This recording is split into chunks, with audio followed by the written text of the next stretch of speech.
Hello दोस्तों, स्वागत है आप सभी का हमारे यूट्यूब चैनल स्टडी विद जीवन में। तो उत्तराखंड पुलिस कांस्टेबल डीवी हेतु रिजल्ट आयोग ने जारी कर दिया है। 2000 पदों के सापेक्ष आयोग ने 2500 प्लस लोगों को डीवी के लिए बुलाया है। आप सभी को ज्ञात होगा, आप लोग के डीवी स्टार्ट होंगे 12 जनवरी से। तो डीवी इत्यादि के लिए जिसका भी सिलेक्शन हुआ उनको तो सबसे पहले बहुत बहुत शुभकामनाएं। इसके अलावा डीवी इत्यादि के लिए क्या क्या प्रोसेस रहती है वो तो सारी डिटेल आपको बाद में बता दी जाएगी जैसे आपकी डेट आएगी। नॉर्मली आपका 10th 12th इनकी मार्कशीट और सर्टिफिकेट जो भी आपके होते हैं वो आपके पास होने चाहिए। ग्रेजुएशन आपने भरा हुआ था अगर फॉर्म फिल करते हुए तो वो भी आपके पास होना चाहिए, उसकी सारी मार्कशीट और आपकी डिग्री। इसी के साथ पहचान पत्र में आपने आधार लगाया तो आधार, डीएल लगाया तो डीएल, पैन कार्ड लगाया तो पैन कार्ड, सभी के ओरिजिनल डॉक्यूमेंट आपके पास होने चाहिए। इसी के साथ जो एम्प्लॉयमेंट ऑफिस का हमारा एक कार्ड होता है जिसमें हमारे नाम होता है, अगर फॉर्म भरते हुए आपने यस किया था उसे तो आपने उसे भी ले जाना होगा, उसकी मूल प्रति ले जानी होगी। तो बेसिक से आपके डॉक्यूमेंट रहते हैं जो आपने वहाँ पर ले जाने होते हैं। बाकी 6 फोटोग्राफ आयोग मांगता है तो वो फोटोग्राफ भी आपने ले जाने होंगे, और जो आपके ओरिजिनल डॉक्यूमेंट होते हैं उनकी 2-2 कॉपीज़ आपने वहाँ ले जानी होती है। ये तो बहुत बेसिक सा ही रहता है, उसकी चिंता बिल्कुल नहीं है। इसके अलावा भी आप लोग के बहुत सारे क्वेश्चन आ रहे हैं कि सर ये जनरल की कट ऑफ कम क्यों गई है, डीवी कितने दिनों का होगा, कब तक होगा, फाइनल रिजल्ट कब होगा, और जो हमारे मार्क्स हैं वो कब आउट होंगे। तो इस तरीके के आपके बहुत सारे क्वेश्चन हैं, क्वेरीज़ हैं। वो सारी क्वेरीज़ आपकी मैं कोशिश करूँगा उनके जवाब देने की। इससे पहले चैनल पर आप नए हैं तो इसे लाइक शेयर और चैनल को सब्सक्राइब ज़रूर करें। हमारे टेलीग्राम चैनल, व्हाट्सएप चैनल सभी के लिंक वीडियो के डिस्क्रिप्शन में दिए गए हैं, वहाँ से आप जुड़ सकते हैं। इसके अलावा आपके और कोई भी क्वेश्चन और होते हैं तो आप कमेंट बॉक्स ओपन है, वहाँ पर कमेंट कर सकते हैं। अगली वीडियोज़ में उसके बारे में आपको बता दिया जाएगा। बहुत जल्दी आपको आपके मेडिकल प्रोसीजर के बारे में मैं बताने वाला हूँ कि आपका मेडिकल किस प्रकार से होता है। चिंता बिल्कुल न करें, जो भी सवाल है आप लोगों ने पूछ लेना है। तो स्टार्ट करते हैं आज का सेशन।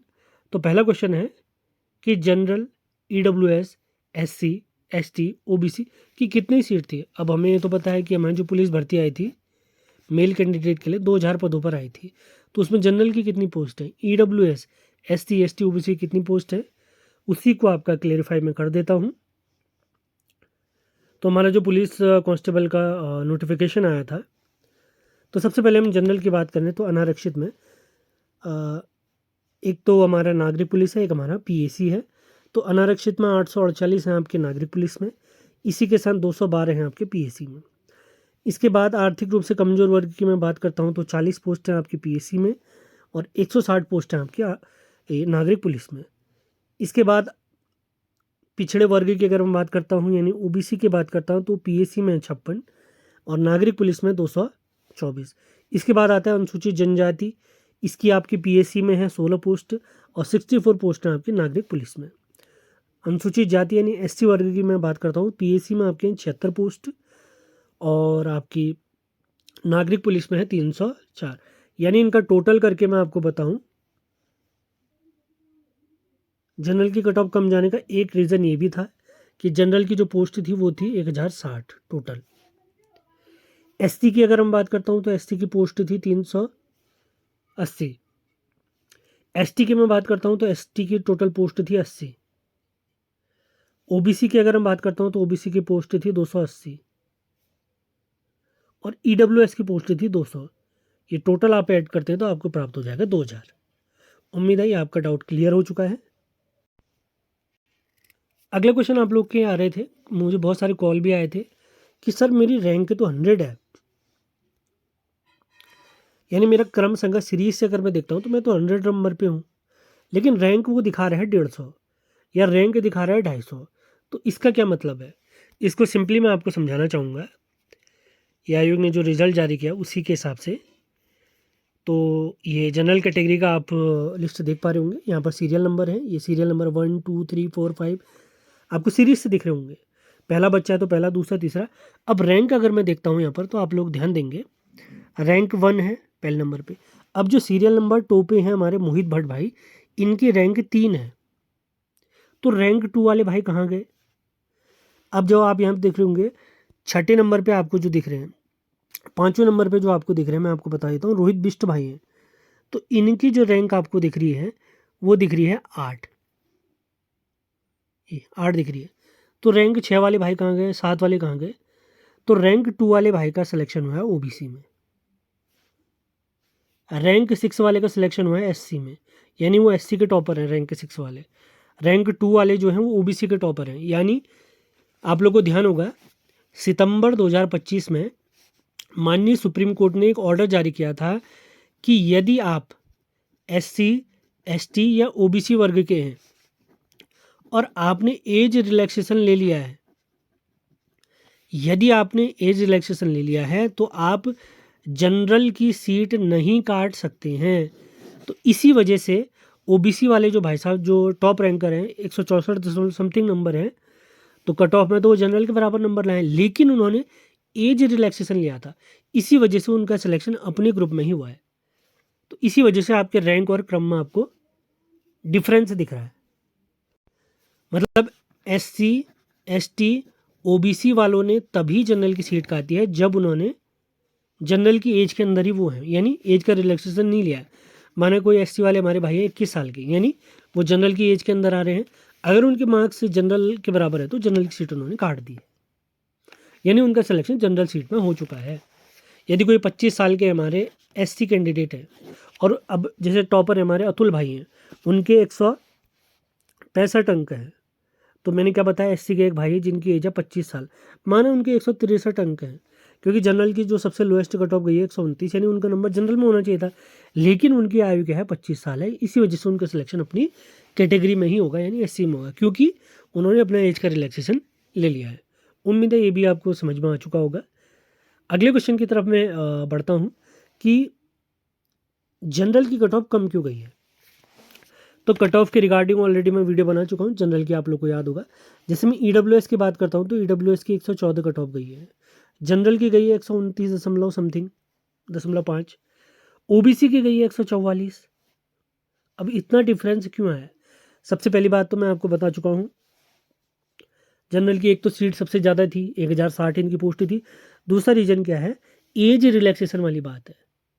यदि आपने एज रिलैक्सेशन लिया है तो आपका अपने ग्रुप में ही, सेलेक्टेड ग्रुप में ही आपका सिलेक्शन हुआ है। अब ओबीसी की आप लोगों को पता है 280 सीट है, और दूसरा क्या है, एज रिलैक्सेशन का भी आपको सिर्फ अपनी कैटेगरी में फ़ायदा हुआ है, तो इस वजह से जनरल की कट ऑफ काफ़ी नीचे गई है। और इस बार तो इनको ये मान के चलिए बच्चे मिल ही नहीं पाए हैं। बहुत सारे साथी ऐसे हैं जिनका फिजिकल में कितने अंक थे, 96 थे, कोई 98 वाले भी थे, 92 भी थे, मैं जनरल की बात कर रहा हूँ।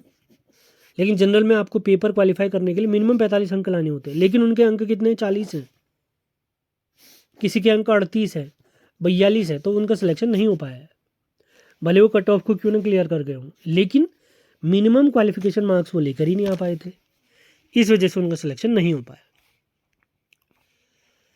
अब एक क्वेश्चन और आ रहा है, सर ये कन्वर्टेड का क्या अर्थ है? कन्वर्टेड, तो इसको मैं समझाना चाहूँगा। तो जैसे आयोग का नोटिफिकेशन हम देखते हैं तो उन्होंने रिक्तियों का विवरण दिया है। तो जैसे अगर मैं बात करता हूँ अनारक्षित वर्ग की, तो उसमें आपको दिख रहे होंगे उत्तराखंड के कुशल, जैसे अनाथ के लिए 43, कुशल खिलाड़ी के लिए 34, उसके बाद है आंदोलनकारियों के लिए 85 और होमगार्ड के लिए 43। इसी क्रम में अनुसूचित जाति में अगर मैं जाता हूँ तो यहाँ पर अनाथ की 15 पोस्टें हैं, कुशल खिलाड़ियों की 12 पोस्टें हैं, राज्य आंदोलनकारी की 30 पोस्टें हैं और होमगार्ड की हैं 15। तो इसी वर्ग को लेके मैं चलता हूँ, ये इसमें नागरिक पुलिस की बात चल रही है। तो इनको क्या हुआ, माना अनुसूचित जो जाति वर्ग है उसमें क्या अनाथ नहीं मिल पाए, या कुछ उत्तराखंड के कुशल खिलाड़ी नहीं मिल पाए, या राज्य आंदोलनकारी नहीं मिल पाए, या होमगार्ड नहीं मिल पाए, तो ये सारी सीटें कन्वर्ट हो गए उन्हीं के नॉर्मल ग्रुप में आ गई, यानी अनुसूचित जाति में ऑटोमेटिक कन्वर्ट हो गई। ऐसा ही आर्थिक रूप से पिछड़े वर्ग के लिए भी हुआ है, और एसटी वर्ग के लिए भी हुआ है। यानी इस वर्ग का जो सब कैटेगरी रहती है जिसके आधार पर इनको या तो अनाथ का, या उत्तराखंड के कुशल खिलाड़ी का, या आंदोलनकारी का, या होमगार्ड का फ़ायदा मिलता है। अगर उस वर्ग में नहीं, माना होमगार्ड नहीं मिल पाए इनको, 15 पोस्ट माना 10 ही मिल पाए, तो 5 सीटें पूरे एससी में चली जाएंगी। इस तरीके से इन्होंने कन्वर्ट किया है, जो कि आपको रिजल्ट में भी देखने को मिलेगा। यहाँ पे देख सकते हैं आप लोग, general merit list converted from EWS general orphan या राज्य आंदोलनकारी, इस तरीके से आपका रिजल्ट जारी किया गया। तो कन्वर्टेड बेसिक है, कुछ नहीं है, यानी जो आपकी कैटेगरी है उसके अंदर ही जो सब कैटेगरी बनी है, यदि उसमें कोई आपको माना 10 पोस्ट है, मैं एससी की बात करता हूँ, माना कुशल खिलाड़ी की 15 पोस्ट है, उन्हें 15 नहीं मिल पाए, या 5 ही मिल पाए, या 4 ही मिल पाए, या 14 मिल पाए, एक भी बचेगा तो उसको उनकी नॉर्मल कैटेगरी में ही शामिल कर दिया जाएगा। तो यही है कन्वर्टेड। अब बात आती है सबसे बड़ा सवाल कि डीवी कब होगा, कब तक चलेगा। तो डीवी का सिंपली मैं आपको बता चुका हूँ। आयोग ने कहा है कि 12 जनवरी से आपका डीवी होगा। अभी डीवी चलेगा कब तक, तो अभी आपको मैंने पहले बता दिया था। तो डीवी 12 जनवरी से आपका स्टार्ट होने वाला है। अभी आप लोग को ध्यान होगा, कनिष्ठ सहायक डीवी आयोग ने कराए। तो हर दिन आयोग ने 50 अभ्यर्थियों को बुलाया है। 2 पालियों में आपके डीवी कराए जा रहे हैं। हर पाली में 25-25 लोग बुलाए जा रहे हैं।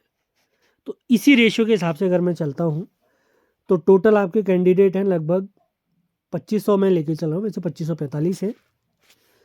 हर दिन अगर 50 के रेशियो से हम चलते हैं तो इस हिसाब से आप देखेंगे आयोग हफ्ते में 5 दिन आपके 5 दिन यानी सोमवार से शुक्रवार तक आयोग डीवी करा रहा है। हर दिन 50 का रेशियो भी लेके चलते हैं। मैं कनिष्ठ सहायक को ही एक एग्जाम्पल के तौर पर ले रहा हूँ। तो हर हफ्ते यानी एक हफ्ते में आपके 250 कैंडिडेट पूरे हो पाएंगे। अब हमने 2500 कैंडिडेट का डीवी कराना है, तो ये मान के चलिए इसमें आपके टोटल लगेंगे 10 हफ्ते। 10 हफ्ते का मतलब है 70 दिन। ये तब की कंडीशन है जब मैं हर दिन 50 कैंडिडेट को ले रहा हूँ। अगर आयोग थोड़ा जल्दी करना चाहे, 100 कैंडिडेट का अगर डीवी कराता है, जो कि संभव नहीं है बिल्कुल भी, चलो 50 कैंडिडेट एरिया आयोग ले रहा है तो 70 दिन लग रहे हैं। अगर 100 कैंडिडेट लेता है तो फिर भी 35 दिन कम से कम आपके लगने ही वाले हैं। ये मान के चलिए अगर 12 जनवरी से आपका डीवी स्टार्ट हो रहा है, कम से कम 35 दिन, मैक्सिमम 70 दिन, इसी बीच में आपका डीवी कंप्लीट होगा। यानी 1.5 से 2 महीना तो कम से कम आपका डीवी में लगने ही वाला है। फिर उसके बाद 1 महीने के बाद आपका रिजल्ट जारी होगा। उम्मीद है ये चीज़ भी आपको समझ में आएगी। बाकी आयोग अगर अपने स्तर से चाहे तो इसको कर सकता है, अधिक से अधिक को बुला सकता है, लेकिन थोड़ा संभव नहीं है क्योंकि एक तो आयोग में कर्मचारी कम है, दूसरा क्या है, दिन आजकल छोटे चल रहे हैं, कोहरे का समय है, ठंडे का समय है। अब बात आती है फाइनल रिजल्ट कब जारी होगा। तो जैसे ही आपका डीवी समाप्त होता है उसके मैक्सिमम ये मान के चले 1 माह के अंदर आपका रिजल्ट जारी हो जाएगा। क्योंकि इसमें जैसे कनिष्ठ सहायक का हमारा डीवी है, उसमें 1 महीने का आयोग ने समय लिया, तो कम से कम उसमें फाइनल रिजल्ट जारी होने में 2 महीने का समय लगेगा ही लगेगा। क्योंकि वहाँ पर क्या बहुत सारी प्रेफरेंस आपने भरनी है, 44 से ज़्यादा विभाग हैं, कनिष्ठ सहायक की मैं बात कर रहा हूँ। यहाँ पर सिंपली क्या है, 2 आपने पोस्ट प्रेफरेंस भरनी है, या तो पीएससी या नागरिक पुलिस। तो ये बहुत जल्दी की अगर मैं बात करता हूँ तो डीवी समाप्त होने के 1 से 1.5 माह के अंतर का पुलिस कांस्टेबल का फाइनल रिजल्ट आ जाएगा। उसके बाद मेडिकल इत्यादि जो भी होता है वो तो उसके बारे में आपको बताने ही वाला हूँ। उम्मीद है ये भी आपको समझ में आया होगा। इसके अलावा आपके कोई और क्वेश्चंस हैं तो आप पूछ सकते हैं। अगला क्वेश्चन जो आप लोगों के द्वारा बार बार पूछा जा रहा है कि सर एग्ज़ाम तो लगभग 35,000 के आसपास लोगों ने दिया था, तो उनके मार्क्स कब आउट होंगे, उनके फिजिकल और रिटर्न के मार्क्स कब आउट होंगे। तो ये मार्क्स आपके आउट होंगे जिस दिन फाइनल रिजल्ट आउट होगा। यानी फाइनल एक लिस्ट जब जारी होगी आयोग की तरफ से, उसी दिन प्रत्येक कैंडिडेट के फिजिकल और रिटर्न के मार्क्स भी आउट कर दिए जाएंगे माननीय आयोग के द्वारा। अब आपके सारे क्वेश्चंस के जवाब यहाँ पर हो चुके हैं। तो अब सबसे बड़ा सवाल आता है कि नई भर्ती कब और कितने पदों पर देखने को मिलेगी। तो रिसेंट वीडियोस में भी मैं आपको बता चुका हूँ कि मान के चलिए जून के आसपास, जून या जुलाई इसके आसपास ही या इसके बाद ही आपको नई वैकेंसी देखने को मिलेगी। अब बात आती है पदों की, कितने पदों पर आपको ये वैकेंसी देखने को मिलेगी। उससे पहले मैं आपको बता देता हूँ, एज क्राइटेरिया आप जनरल का हो चुका है 25 साल, यानी 18 से 25 साल तक आप जनरल कैटेगरी के स्टूडेंट हैं तो आप पुलिस कांस्टेबल का फॉर्म भर सकते हैं। बाकी SC ST OBC वर्ग के हैं तो रिलैक्सेशन आपको प्राप्त हो जाएगा। पदों की मैं बात करता हूँ तो कम से कम मैं पोस्ट की बात करूँ, खाली पुलिस कांस्टेबल 1700 प्लस आपको देखने को मिलेंगे। मैक्सिमम आप 2000 तक जा सकते हैं। और दूसरी बड़ी खबर इसमें यह है, देखिए रिक्त पदों की संख्या तो बहुत ज़्यादा है। अब आयोग उतने सरकार और आयोग उतने सारे पदों को फिल करने का नोटिफिकेशन जारी नहीं कर सकती है। और इसमें बड़ी खुशखबरी है कि इस बार मेल और फीमेल दोनों के लिए आपको पद देखने को मिलेंगे। और एज आपकी रहेगी 25 साल, जनरल की मैं बात कर रहा हूँ। तो आज हमने कोशिश करी आपके जितने भी क्वेश्चन थे, क्वेरीज थी, जो आप कमेंट बॉक्स के माध्यम से या टेलीग्राम के माध्यम से या व्हाट्सएप के माध्यम से या पर्सनली हमें कॉल करके आप पूछ रहे थे, मैंने कोशिश करी उन सभी सवालों को इंक्लूड करने की और आपके जवाब देने की। उम्मीद है सारे पॉइंट आपको क्लियर हुए होंगे। सेशन आपको पसंद आया है? यदि आप कोई अन्य सवाल और पूछना चाहते हैं, कमेंट करके आप पूछ सकते हैं। सेशन आपको पसंद आते हैं तो इन्हें लाइक, शेयर और चैनल को सब्सक्राइब ज़रूर करना है। सभी महत्वपूर्ण लिंक वीडियो के डिस्क्रिप्शन में दिए गए हैं, वहाँ आपने ज़रूर हमसे जुड़ना है। हमारे टेलीग्राम चैनल पर डेली करंट अफेयर्स, जीएस के नोट्स, मंथली करंट अफेयर्स सभी नोट्स शेयर किए जा रहे हैं, वहाँ आप ज़रूर जुड़ें। कोई महत्वपूर्ण जानकारी और आप चाहते हैं, आपको ऐसा लगता है कुछ स्किप हो चुका है, तो आप कमेंट बॉक्स में पूछ सकते हैं। एक बार फिर से सभी चयनितों को बहुत बहुत शुभकामनाएं। मैं तो ये कहना चाहूँगा कि प्रत्येक बच्चे को अपना डीवी कराना चाहिए। इस बार ऐसा हो सकता है कि सभी का सिलेक्शन हो जाए इस बार, जो डीवी कराने जाएंगे, क्योंकि बहुत सारे बच्चे क्या हैं, कुछ अन्य परीक्षाओं में भी सेलेक्ट हो चुके हैं या कुछ अन्य भर्तियों में वो, यानी कुछ अन्य पोस्टों में वो चले जाएंगे। तो डीवी भले आप टॉप में हैं या बॉटम में हैं, आप ज़रूर कराएं। सेशन पसंद आया है तो इसे लाइक, शेयर और चैनल को सब्सक्राइब ज़रूर करें। मिलते हैं अगले वीडियो में। धन्यवाद।